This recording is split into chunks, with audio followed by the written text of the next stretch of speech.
Thank you for downloading this audio title, published by thoughtaudio.com. To Build a Fire. Written by Jack London. Narrated by Michael Scott. Produced by thoughtaudio.com. Day had broken cold and gray, exceedingly cold and gray, when the man turned aside from the main Yukon Trail and climbed the high earth bank, where a dim and little-traveled trail led eastward through the fat spruce timberland. It was a steep bank, and he paused for breath at the top, excusing the act to himself by looking at his watch. It was 9 o'clock. There was no sun, nor hint of sun, though there was not a cloud in the sky.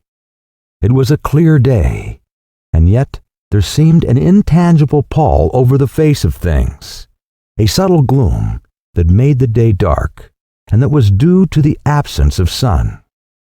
This fact did not worry the man. He was used to the lack of sun. It had been days since he had seen the sun, and he knew that a few more days must pass before that cheerful orb, due south, would just peep above the skyline and dip immediately from view. The man flung a long look back along the way he had come. The Yukon lay a mile wide and hidden under 3 feet of ice. On top of this ice were as many feet of snow. It was all pure white, rolling in gentle undulations where the ice jams of the freeze-up had formed. North and south, as far as his eye could see, it was unbroken white, save for a dark hairline that curved and twisted from around the spruce-covered island to the south, and that curved and twisted away into the north, where it disappeared behind another spruce-covered island. The dark hairline was the trail, the main trail, that led south 500 miles to the Chilkat Pass, Daiya, and Saltwater, and that led north 70 miles to Dawson, and still on to the north to 1,000 miles to Nulato, and finally to St. Michael on Bering Sea. 1,000 miles and a half 1,000 more. But all this, the mysterious far-reaching hairline trail, the absence of sun from the sky, the tremendous cold, and the strangeness and weirdness of it all, made no impression on the man. It was not because he was long used to it. He was a newcomer in the land, a Chechaco, and this was his first winter. The trouble with him was that he was without imagination. He was quick and alert in the things of life, but only in the things, and not in the significances. 50 degrees below zero meant 80-odd degrees of frost. Such fact impressed him as being cold and uncomfortable, and that was all.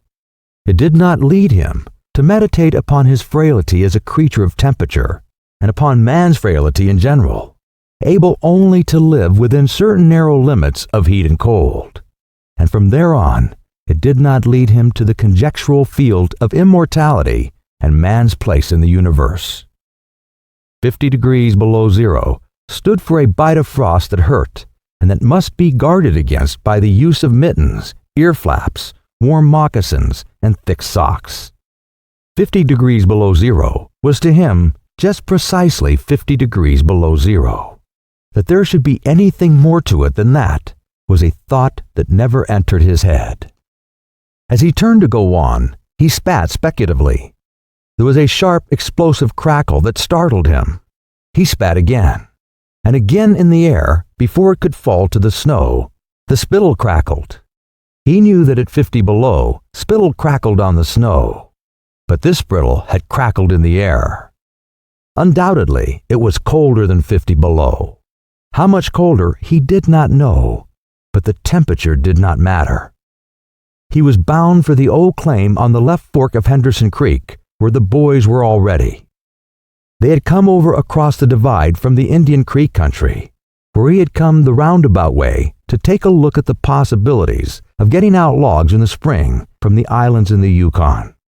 He would be into camp by 6 o'clock, a bit after dark, it was true, but the boys would be there, a fire would be going, and a hot supper would be ready.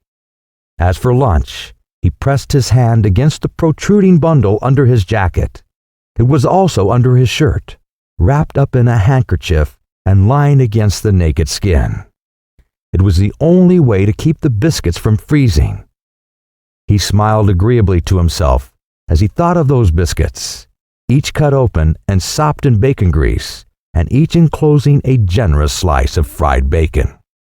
He plunged in among the big spruce trees. The trail was faint.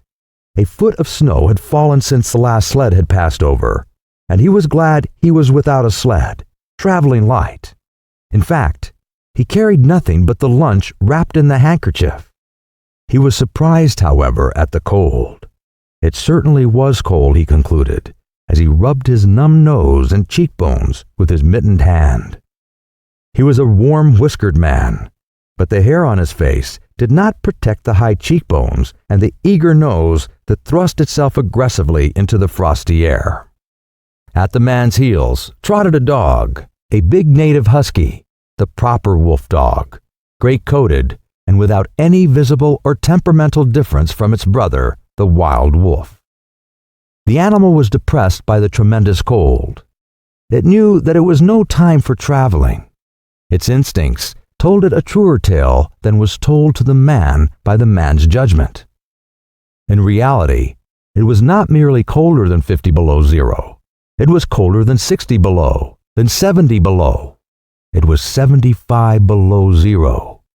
Since the freezing point is 32 above zero, it meant that 107 degrees of frost obtained. The dog did not know anything about thermometers. Possibly in its brain, there was no sharp consciousness of a condition of very cold such as was in the man's brain, but the brute had its instinct. It experienced a vague but menacing apprehension that subdued it and made it slink along at the man's heels, and that made it question eagerly every unwanted movement of the man, as if expecting him to go into camp or to seek shelter somewhere and build a fire. The dog had learned fire, and it wanted fire, or else to burrow under the snow and cuddle its warmth away from the air. The frozen moisture of its breathing had settled on its fur in a fine powder of frost, and especially where its jaws, muzzle, and eyelashes whitened by its crystal breath. The man's red beard and mustache were likewise frosted, but more solidly, the deposit taking the form of ice and increasing with every warm, moist breath he exhaled. Also, the man was chewing tobacco, and the muzzle of ice held his lips so rigidly that he was unable to clear his chin when he expelled the juice. The result was that a crystal beard of the color and solidity of amber was increasing its length on his chin. If he fell down, it would shatter itself like glass into brittle fragments. But he did not mind the appendage. It was the penalty all tobacco chewers paid in that country, and he had been out before in 2 cold snaps. They had not been so cold as this, he knew, but by the spirit thermometer, at 60 mile, he knew they had been registered at 50 below and at 55. He held on through the level stretch of woods for several miles, crossed a wide flat of niggerheads, and dropped down a bank to the frozen bed of a small stream. This was Henderson Creek, and he knew he was 10 miles from the forks. He looked at his watch. It was 10 o'clock. He was making 4 miles an hour, and he calculated that he would arrive at the forks at 12:30. He decided to celebrate that event by eating his lunch there. The dog dropped in again at his heels, with a tail drooping discouragement, as the man swung along the creek bed. The furrow of the old sled trail was plainly visible, but a dozen inches of snow covered the marks of the last runners. In a month, no man had come up or down that silent creek. The man held steadily on. He was not much given to thinking, and just then, particularly, he had nothing to think about save that he would eat lunch at the forks, and that at 6 o'clock he would be in camp with the boys. There was nobody to talk to, and had there been, speech would have been impossible because of the ice muzzle on his mouth. So he continued monotonously to chew tobacco and to increase the length of his amber beard. Once in a while, the thought reiterated itself that it was very cold, and that he had never experienced such cold. As he walked along, He rubbed his cheekbones and nose with the back of his mittened hand. He did this automatically, now and again changing hands. But rub as he would, the instant he stopped, his cheekbones went numb, and the following instant, the end of his nose went numb. He was sure to frost his cheeks. He knew that, and experienced a pang of regret that he had not devised a nose strap of the sort Bud wore in cold snaps. Such a strap passed along the cheeks as well and saved them. But it didn't matter much after all. What were frosted cheeks? A bit painful, that was all. They were never serious. Empty as the man's mind was of thoughts, he was keenly observant, and he noticed the changes in the creek, the curves and bends and timber jams, and always he sharply noted where he placed his feet. Once coming around a bend, he shied abruptly, like a startled horse, curved away from the place where he had been walking, and retreated several paces back along the trail. The creek, he knew, was frozen clear to the bottom. No creek could contain water in that Arctic winter. But he knew also that there were springs that bubbled out from the hillsides and ran along under the snow and on top of the ice of the creek. He knew that the coldest snaps never froze these springs, and he knew likewise their danger. They were traps.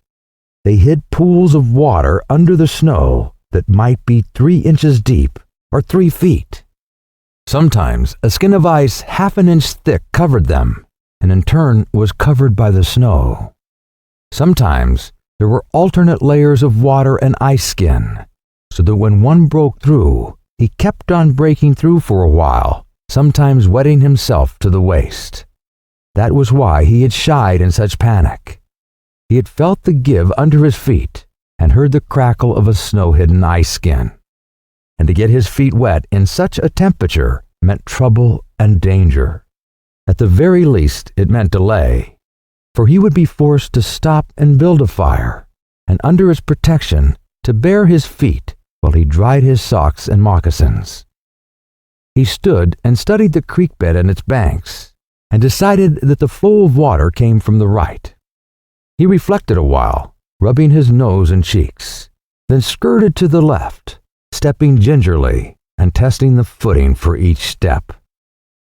Once clear of the danger, he took a fresh chew of tobacco and swung along at his 4-mile gait. In the course of the next 2 hours, he came upon several similar traps. Usually, the snow above the hidden pools had a sunken, candid appearance that advised the danger. Once again, however, he had a close call, and once, suspecting danger, he compelled the dog to go on in front. The dog did not want to go. It hung back until the man shoved it forward, and then it went quickly across the white, unbroken surface. Suddenly it broke through, floundered to one side, and got away to firmer footing.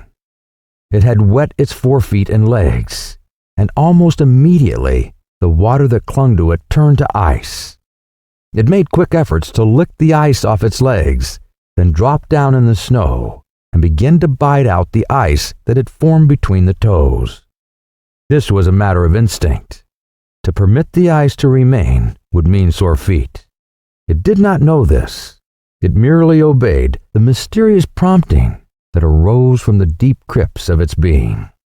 But the man knew, having achieved a judgment on the subject, and he removed the mitten from his right hand and helped tear out the ice particles. He did not expose his fingers more than a minute, and was astonished at the swift numbness that smote them.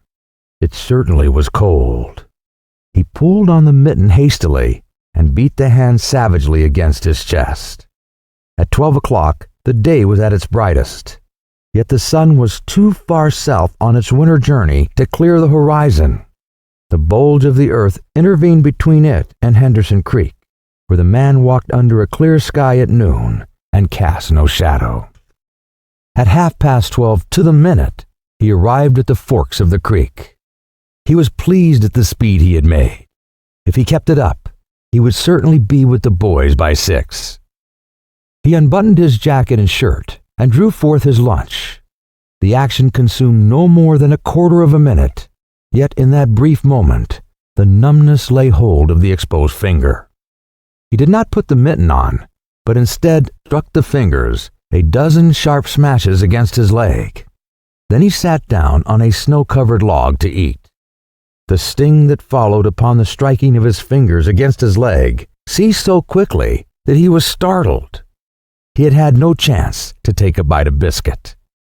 He struck the fingers repeatedly and returned them to the mitten, barring the other hand for the purpose of eating. He tried to take a mouthful, but the ice muscle prevented. He had forgotten to build a fire and thaw out. He chuckled at his foolishness, and as he chuckled, he noted the numbness creeping into the exposed fingers. Also, he noted that the stinging which first had come to his toes when he sat down was already passing away. He wondered whether the toes were warm or numbed. He moved them inside the moccasins and decided that they were numbed. He pulled the mitten on hurriedly and stood up. He was a bit frightened. He stamped up and down until the stinging returned into the feet. It was certainly cold, was his thought. That man from Sulphur Creek had spoken the truth when telling how cold it sometimes got in that country, and he laughed at him at the time. That showed one must not be too sure of things. There was no mistake about it. It was cold. He strode up and down, stamping his feet and threshing his arms, until reassured by the returning warmth. Then he got out matches and proceeded to make a fire. From the undergrowth, where high water of the previous spring had lodged a supply of seasoned twigs, he got his firewood. Working carefully from a small beginning, he soon had a roaring fire over which he thawed the ice from his face, and in the protection of which he ate his biscuits. For the moment, the cold of space was outwitted. The dog took satisfaction in the fire, stretching out close enough for warmth and far away to escape being singed. When the man had finished, he filled his pipe and took his comfortable time over a smoke. Then he pulled on his mittens, settled the ear flaps of his cap firmly about his ears, and took the creek trail up the left fork. The dog was disappointed and yearned back toward the fire. This man did not know cold. Possibly all the generations of his ancestry had been ignorant of cold, of real cold, of cold 107 degrees below freezing point. But the dog knew, all its ancestry knew, and he had inherited the knowledge. And it knew that it was not good to walk abroad in such fearful cold. It was the time to lie snug in a hole in the snow and wait for a curtain of cloud to be drawn across the face of outer space whence this cold came. On the other hand, there was keen intimacy between the dog and the man. The one was a toil slave of the other, and the only caresses it had ever received were the caresses of whiplash and of harsh and menacing throat sounds that threatened the whiplash. So the dog made no effort to communicate its apprehension to the man. It was not concerned in the welfare of the man. It was for its own sake that it yearned back toward the fire. But the man whistled and spoke to it with the sound of whiplashes, and the dog swung in at the man's heels and followed after. The man took a chew of tobacco and proceeded to start a new amber beard. Also, his moist breath quickly powdered with white his mustache, eyebrows, and lashes. There did not seem to be so many springs on the left fork of the Henderson, and for half an hour the man saw no signs of any. And then it happened. At a place where there was no signs, where the soft, unbroken snow seemed to advertise solidity beneath, the man broke through. It was not deep. He wetted himself halfway to the knees before he floundered out to the firm crust. He was angry and cursed his luck aloud. He had hoped to get into camp with the boys at 6 o'clock, and this would delay him an hour, for he would have to build a fire and dry out his footgear. This was imperative at that low temperature. He knew that much, and he turned aside to the bank which he climbed. On top, tangled in the underbrush about the trunks of several small spruce trees, was a high-water deposit of dry firewood, sticks and twigs principally, but also larger portions of seasoned branches and fine, dry last year's grasses. He threw down several large pieces on top of the snow. This served for a foundation and prevented the young flame from drowning itself in the snow it otherwise would melt. The flame he got by touching a match to a small shred of birch bark that he took from his pocket. This burned even more readily than paper. Placing it on the foundation, he fed the young flame with wisps of dry grass and with the tiniest dry twigs. He worked slowly and carefully, keenly aware of his danger. Gradually, as the flame grew stronger, he increased the size of the twigs with which he fed it. He squatted in the snow, pulling the twigs out from their entanglement in the brush and feeding directly to the flame. He knew there must be no failure. When it was 75 below zero, a man must not fail in his first attempt to build a fire. That is, if his feet are wet. If his feet are dry and he fails, he can run along the trail for a half a mile and restore his circulation. But the circulation of wet and freezing feet cannot be restored by running when it is 75 below. No matter how fast he runs, the wet feet will freeze the harder. All this the man knew. The old-timer on Sulphur Creek had told him about it the previous fall, and now he was appreciating the advice. Already, all sensation had gone out of his feet. To build the fire, he had been forced to remove his mittens, and the fingers had quickly gone numb. His pace of 4 miles an hour had kept his heart pumping blood to the surface of his body and to all the extremities. But the instant he stopped, the action of the pump eased down. The coldest space smote the unprotected tip of the planet, and he, being on that unprotected tip, received the full force of the blow. The blood of his body recoiled before it. The blood was alive, like the dog, and like the dog, it wanted to hide away and cover itself up from the fearful cold. So long as he walked 4 miles an hour, he pumped that blood willy-nilly to the surface. Now it ebbed away and sank down into the recesses of his body. The extremities were the first to feel its absence. His wet feet froze the faster, and his exposed fingers numbed the faster, though they had not yet begun to freeze. Nose and cheeks were already freezing, while the skin of all his body chilled as it lost its blood. But he was safe. Toes and nose and cheeks would be only touched by the frost, for the fire was beginning to burn with strength. He was feeding it with twigs the size of his finger. In another minute, he would be able to feed it with branches the size of his wrist. And then he would remove his wet footgear, and while it dried, he could keep his naked feet warm by the fire, rubbing them at first, of course, with snow. The fire was a success. He was safe. He remembered the advice of the old-timer on Sulphur Creek and smiled. The old-timer had been very serious in laying down the law that no man must travel alone in the Klondike after 50 below. Well, here he was. He had had the accident. He was alone, and he had saved himself. Those old-timers were rather womanish, some of them, he thought.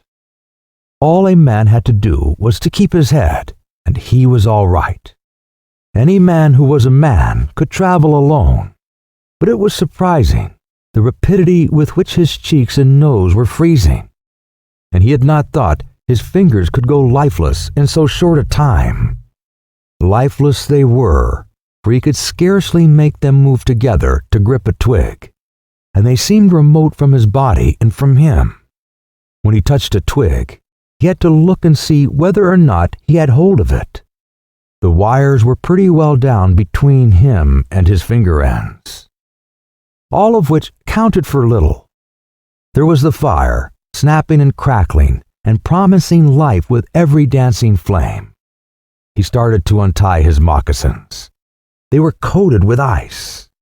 The thick German socks were like sheaths of iron halfway to his knees, and the moccasin strings were like rods of steel all twisted and knotted as by some conflagration. For a moment, he tugged with his numb fingers. Then, realizing the folly of it, he drew his sheath knife. But before he could cut the strings, it happened. It was his own fault, or rather his mistake. He should not have built the fire under the spruce tree. He should have built it in the open. But it had been easier to pull the twigs from the brush and drop them directly on the fire. Now the tree under which he had done this carried a weight of snow on its boughs. No wind had blown for weeks, and each bough was fully freighted. Each time he had pulled a twig, he had communicated a slight agitation to the tree, an imperceptible agitation so far as he was concerned, but an agitation sufficient to bring about the disaster. High up in the tree, one bough capsized its load of snow. This fell on the boughs beneath, capsizing them. This process continued, spreading out and involving the whole tree. It grew like an avalanche, and it descended without warning upon the man and the fire was blotted out. Where it had burned was a mantle of fresh and disordered snow. The man was shocked. It was as though he had just heard his own sentence of death. For a moment, he sat and stared at the spot where the fire had been. Then he grew very calm. Perhaps the old-timer on Sulphur Creek was right. If he had only had a trailmate, he would have been in no danger now. The trailmate could have built the fire. Well, it was up to him to build the fire over again, and this second time there must be no failure. Even if he succeeded, he would most likely lose some toes. His feet must be badly frozen by now, and there would be some time before the second fire was ready. Such were his thoughts, but he did not sit and think them. He was busy all the time they were passing through his mind. He made a new foundation for a fire, this time in the open, where no treacherous tree could blot it out. Next he gathered dry grasses and tiny twigs from the high water flotsam. He could not bring his fingers together to pull them out, but he was able to gather them by the handful. In this way, he got many rotten twigs and bits of green moss that were undesirable, but it was the best he could do. He worked methodically, even collecting an armful of the larger branches to be used later when the fire gathered strength. All the while, the dog sat and watched him, a certain yearning wistfulness in its eyes, for it looked upon him as the fire provider, and the fire was slow in coming. When all was ready, the man reached in his pocket for a second piece of birch bark. He knew the bark was there, and though he could not feel it with his fingers, he could hear its crisp rustling as he fumbled for it. Try as he would, he could not clutch hold of it, and all the time, in his consciousness, was the knowledge that each instant his feet were freezing. This thought tended to put him in a panic, but he fought against it and kept calm. He pulled on his mittens with his teeth and threshed his arms back and forth, beating his hands with all his might against his sides. He did this sitting down, and he stood up to do it, and all the while the dog sat in the snow, its wolf brush of a tail curled around warmly over its forefeet, its sharp wolf ears pricked forward intently as it watched the man. And the man, as he beat and threshed with his arms and hands, felt a great surge of envy as he regarded the creature that was warm and secure in its natural covering. After a time, he was aware of the first faraway signals of sensation in his beaten fingers. The faint tingling grew stronger till it evolved into a stinging ache that was excruciating, but which the man hailed with satisfaction. He stripped the mitten from his right hand and fetched forth the birch bark. The exposed fingers were quickly going numb again. Next he brought out his bunch of sulphur matches, but the tremendous cold had already driven the life out of his fingers. In his effort to separate one match from the others, the whole bunch fell in the snow. He tried to pick it out of the snow, but failed. the dead fingers could neither touch nor clutch. He was very careful. He drove the thought of his freezing feet and nose and cheeks out of his mind, devoting his whole soul to the matches. He watched, using the sense of vision in place of that touch, and when he saw his fingers on each side the bunch, he closed them. That is, he willed them to close, for the wires were drawn and the fingers did not obey. He pulled the mitten on the right hand and beat it fiercely against his knee. Then with both mittened hands, he scooped the bunch of matches along with much snow into his lap. Yet he was no better off. After some manipulation, he managed to get the bunch between the heels of his mittened hands. In this fashion, he carried it to his mouth. The ice crackled and snapped when by a violent effort he opened his mouth. He drew the lower jaw in, curled the upper lip out of the way, and scraped the bunch with his upper teeth in order to separate a match. He succeeded in getting one, which he dropped on his lap. He was no better off. He could not pick it up. Then he devised a way. He picked it up in his teeth and scratched it on his leg. 20 times he scratched before he succeeded in lighting it. As it flamed, he held it with his teeth to the birch bark, but the burning brimstone went up his nostrils and into his lungs, causing him to cough spasmodically. The match fell into the snow and went out. The old-timer on Sulphur Creek was right, he thought, in the moment of controlled despair that ensued. After 50 below, a man should travel with a partner. He beat his hands, but failed in exciting any sensation.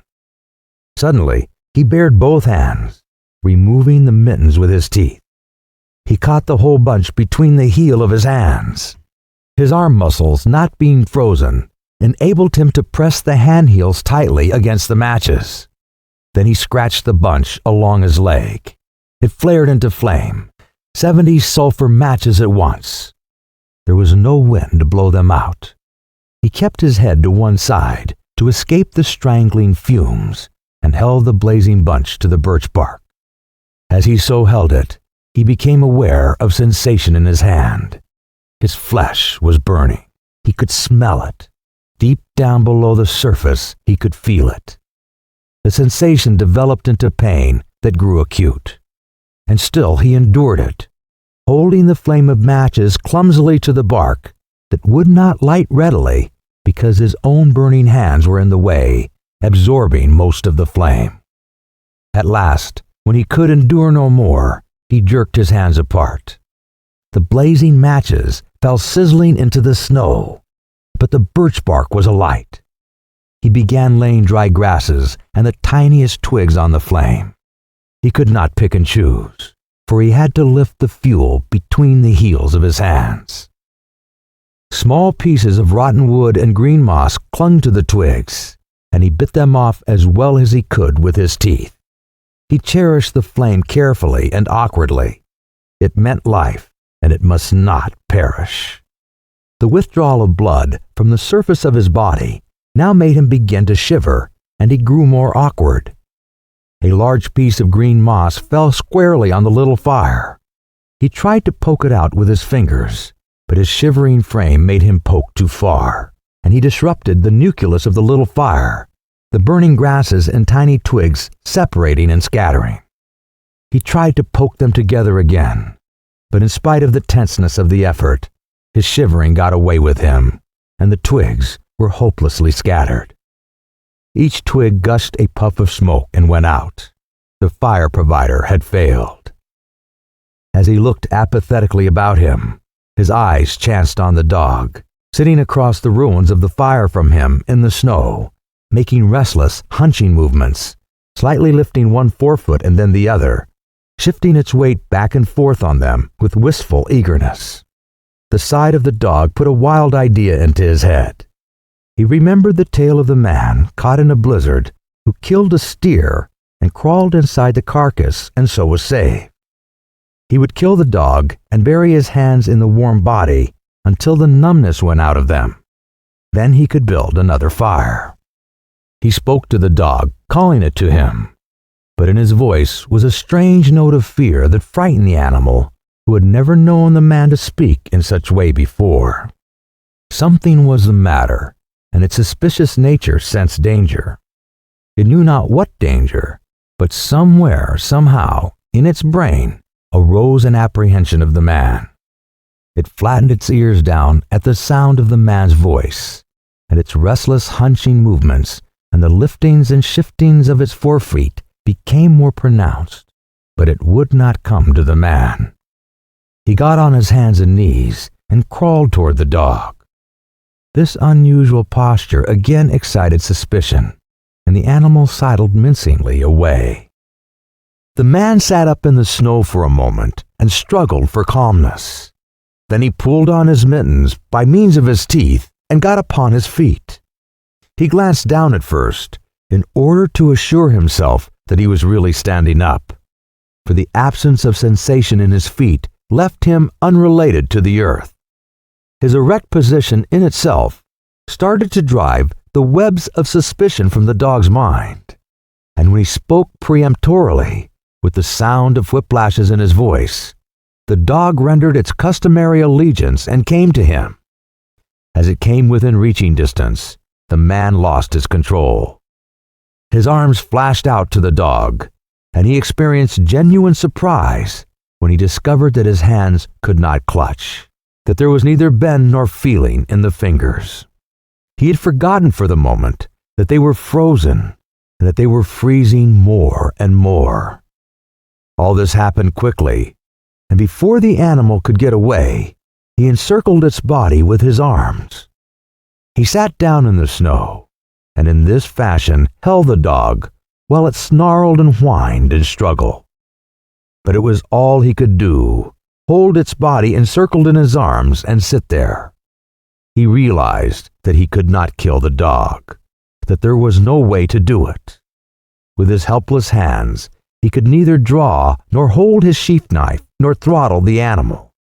He released it, and it plunged wildly away, with tail between its legs and still snarling. It halted 40 feet away and surveyed him curiously, with ears sharply pricked forward. The man looked down at his hands in order to locate them, and found them hanging on the ends of his arms. It struck him as curious that one should have to use his eyes in order to find out where his hands were.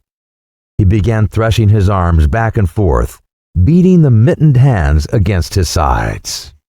He did this for 5 minutes, violently, and his heart pumped enough blood up to the surface to put a stop to his shivering. But no sensation was aroused in the hands. He had an impression that they hung like weights on the ends of his arms, but when he tried to run the impression down, he could not find it. A certain fear of death, dull and oppressive, came to him.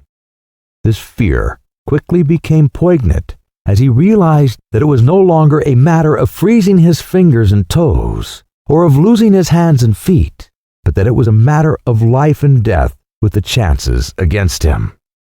This threw him into a panic, and he turned and ran up the creek bed along the old dim trail. The dog joined in behind and kept up with him. He ran blindly, without intention, in fear such as he had never known in his life. Slowly, as he plowed and floundered through the snow, he began to see things again. The banks of the creek, the old timber jams, the leafless aspens, and the sky. The running made him feel better. He did not shiver. Maybe if he ran on, his feet would thaw out. And anyway, if he ran far enough, he would reach camp and the boys. Without doubt, he would lose some fingers and toes and some of his face, but the boys would take care of him and save the rest of him when he got there. At the same time, there was another thought in his mind that said he would never get to camp and the boys, that it was too many miles away, that the freezing had too great a start on him, and that he would soon be stiff and dead. This thought he kept in the background and refused to consider. Sometimes it pushed itself forward and demanded to be heard, but he thrust it back and strove to think of other things. It struck him as curious that he could run at all on feet so frozen that he could not feel them when they struck the earth and took the weight of his body. He seemed to himself to skim along above the surface and to have no connection with the earth. Somewhere, he had once seen a winged Mercury, and he wondered if Mercury felt as he felt when skimming over the earth. His theory of running until he reached camp and the boys had one flaw in it. He lacked the endurance. Several times he stumbled, and finally he tottered, crumpled up, and fell. When he tried to rise, he failed. He must sit and rest, he decided, and next time he would merely walk and keep on going. As he sat and regained his breath, he noted that he was feeling quite warm and comfortable. He was not shivering, and it even seemed that a warm glow had come to his chest and trunk. And yet, when he touched his nose or cheeks, there was no sensation. Running would not thaw them out, nor would it thaw out his hands and feet. Then the thought came to him that the frozen portions of his body must be extending. He tried to keep this thought down, to forget it, to think of something else. He was aware of the panicky feeling that it caused, and he was afraid of the panic. But the thought asserted itself and persisted until it produced a vision of his body totally frozen. This was too much, and he made another wild run along the trail. Once he slowed down to a walk, but the thought of the freezing extending itself made him run again. And all the time, the dog ran with him at his heels. When he fell down a second time, it curled its tail over its forefeet and sat in front of him, facing him curiously eager and intent. The warmth and security of the animal angered him, and he cursed it till it flattened down its ears appeasingly. This time, the shivering came more quickly upon the man. He was losing in his battle with the frost. It was creeping into his body from all sides. The thought of it drove him on, but he ran no more than 100 feet when he staggered and pitched headlong. It was his last panic. When he had recovered his breath and control, he sat up and entertained in his mind the conception of meeting death with dignity. However, the conception did not come to him in such terms. His idea of it was that he had been making a fool of himself, running around like a chicken with its head cut off. Such was a simile that occurred to him. Well, he was bound to freeze anyway, and he might as well take it decently. With this newfound peace of mind came the first glimmerings of drowsiness. A good idea, he thought, to sleep off to death. It was like taking an anesthetic. Freezing was not as bad as people thought. There were lots worse ways to die. He pictured the boys finding his body next day. Suddenly he found himself with them, coming along the trail and looking for himself. And still with them, he came around a turn in the trail and found himself lying in the snow. He did not belong with himself anymore, for even then he was out of himself, standing with the boys and looking at himself in the snow. It certainly was cold, was his thoughts. When he got back to the States, he could tell the folks what real cold was. He drifted on from this to a vision of the old-timer on Sulphur Creek. He could see him quite clearly, warm and comfortable, and smoking a pipe. "You were right, old hoss. You were right," the man mumbled to the old-timer of Sulphur Creek. Then the man drowsed off into what seemed to him the most comfortable and satisfying sleep he had ever known. The dog sat facing him and waiting. The brief day drew to a close in a long, slow twilight. There were no signs of a fire to be made, and besides, never in the dog's experience had it known a man to sit like that in the snow and make no fire. As the twilight drew on, its eager yearning for the fire mastered it, and with a great lifting and shifting of forefeet, it whined softly, then flattened its ears down in anticipation of being chided by the man. But the man remained silent. Later, the dog whined loudly, and still later, It crept close to the man and caught the scent of death. This made the animal bristle and back away. A little longer it delayed, howled under the stars that leaped and danced and shone brightly in the cold sky. Then it turned and trotted up the trail in the direction of the camp it knew, where were the other food providers and fire providers. We hope you enjoyed this interesting audio title.